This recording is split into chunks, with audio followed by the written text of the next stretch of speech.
Lecția numărul 36. 4x plus 5 egal cu 3 în clasa de restul modulul 6. Să se rezolve această ecuație. Ia să vedem.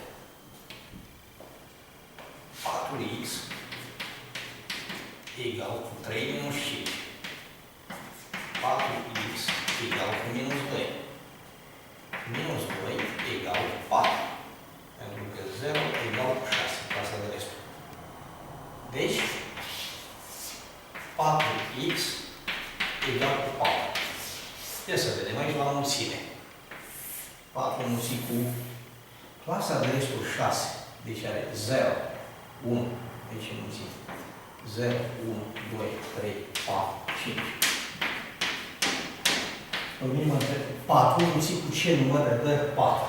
4, 0, 0, 4, 1, 4, 4, 2, 8. E 2. 4, 3, 12. E 0, 4, 4, 16. E 4, 4, 5, 20. 20 este egal cu 2.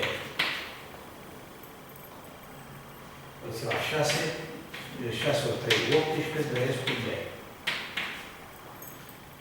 Deci, x egal cu